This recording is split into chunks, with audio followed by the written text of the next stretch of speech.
இளைப்பாறும் நெஞ்சங்களுக்கு வணக்கம். இன்றைக்கி கோடை குளிர் கொஞ்சம் ஆரம்பிச்சிருச்சு. நம்ம வீட்டில் நாட்டு சேவல் கறி குழம்பு செய்யலான்ட்டு ரெடி பண்ணிகிட்ருக்கேன். கோடைக்கு அதுவும் கொஞ்சம் ஸ்பைஸியாக சாப்பிட்டா நல்லாயிருக்கும். மிளகு குழம்பு, இது நம்ம ஊரில் சொல்லுவாங்க மிளகாட்டி குழம்பு வைக்கலாம் அப்படின்ட்டு. ஸோ அதுக்காக தான் ரெடி பண்ணுறேன். ஆனியன் நல்லா கழுவிட்டேன், தொளிச்சு இது கூட இஞ்சி பூண்டு அதையும் வச்சுட்டேன். கறியை மஞ்சத்தூள் போட்டு கழுவி எடுத்தாச்சு. டைம் கழுவிட்டேன். கொத்தமல்லியை கொஞ்சம் தேவைக்கேற்ப வறுத்துட்டு எடுத்து வச்சாச்சு. அது கூடவே மிளகு, பட்டை, கிராம்பு இதையும் போட்டு வறுத்தாச்சு. சீரகம் கொஞ்சம் இதெல்லாம் எடுத்து ரெடி பண்ணி வச்சுட்டு ஆனியனையும் தனியாக விளக்கெண்ணெய் இல்லை நல்லெண்ணெய் இல்லை நம்ம நார்மலான தேங்காய் கூட போட்டு ஆனியனை வதக்கியாச்சு. ஸோ இஞ்சி பூண்டு அப்படியே பச்சையாக போட்டுட்டு அரைச்சி எடுத்து வச்ச விழுது ரெடியாக இருக்குது. அந்த விழுதை ரெடி பண்ணி வச்சாச்சு. கறியை மட்டும் வறுக்கிறதுனா இரும்பு உடைச்சிட்டு யூஸ் பண்ணுவோம். குழம்புக்கும் சில டைம் யூஸ் பண்ணுவோம். இன்றைக்கி நான் குக்கர் எடுத்திருக்கேன். அதுலேயே வச்சுக்கலாம். விசிலாக விட மாட்டேன். ஜஸ்ட்டு இந்த குக்கரோட அடிப்பாகத்தை மட்டும் யூஸ் பண்ணிக்குவேன். ஸோ அது எண்ணெய் விட்டுட்டு பட்டை, பிரியாணி தலை போட்டுட்டு கறியை போட்டு வதக்கியாச்சு. கறி வதங்கினதுக்கப்புறம் உப்பு போட்டுட்டு இந்த மிளகு அரைச்சி வச்சுருக்கோமா அதை உள்ளே ஊற்றி தண்ணி தண்ணி ஊற்றி வச்சாச்சு. அப்படியே வெறும் தட்டை வச்சு மூடி வச்சிட்டேன். கொஞ்ச நேரத்தில் குழம்பு ரெடி ஆயிடுச்சு. இந்த கறியை மணும் வெந்துருச்சு. அந்த கறியை எடுத்து தனியாக எடுத்து வச்சுட்டு பெரிய வெங்காயம், பூண்டு, இஞ்சி எல்லாம் தட்டி வச்சுருந்தேன். அதெல்லாம் போட்டு நல்லா வதக்கி எண்ணெய் ஊற்றிட்டு அது கூட குழம்பு மிளகுடி போட்டு கொஞ்சம் நல்லா வதக்கி எடுத்தாச்சு. இந்த கறி குழம்பையும் கொஞ்சம் ஊற்றியாச்சு. தேங்காயம் வதக்கின கறி கூட போட்டு கொத்தமல்லி தலையும் போட்டாச்சு. இந்த குழம்பும் ரெடி ஆயிடுச்சு. ரெண்டும் ரெடி ஆயிடுச்சு. இதை அப்படியே சிம்மில் வச்சுட்டு நம்ம சில வேலைகள்லாம் இருந்தது, அதெல்லாம் செய்யலான்னு சொல்லி பார்க்கணும். காற்று ரொம்ப அடிக்கிறதுனால வாழை மரம் நிறைய சாயிற மாதிரி நிலமையில் இருந்தது.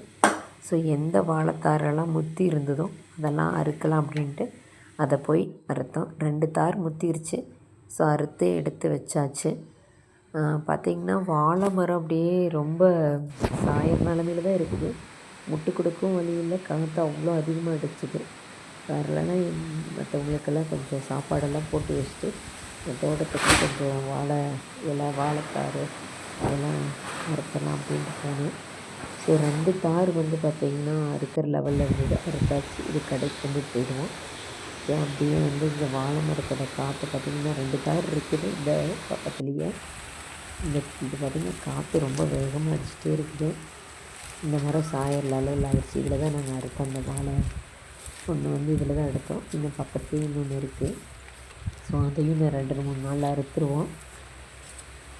இந்த வாழை மரம் பார்த்திங்கன்னா எவ்வளோ தண்ணி விட்டிங்கனாலும் உறிஞ்சிடும். அது இல்லாமல் இன்னொரு பர்பஸ் என்னென்னா, நாங்கள் வாழை மரத்துக்கு கீழே சில செடியெல்லாம் நட்டுருவேன். பங்குனி, சித்திரை மாதம் கொண்டு நடுவேன். ஏன்னா அதில் தண்ணி பதவி இருந்துகிட்டே இருக்கும். அதே போல் இதோட நிழல் அதுக்கு கட்டும். ஸோ அது கொஞ்சம் குறுத்துட்டு தலையிற வரையிலும் இந்த வாழை மரம் அதுக்கு உதவியாக நிற்கும்.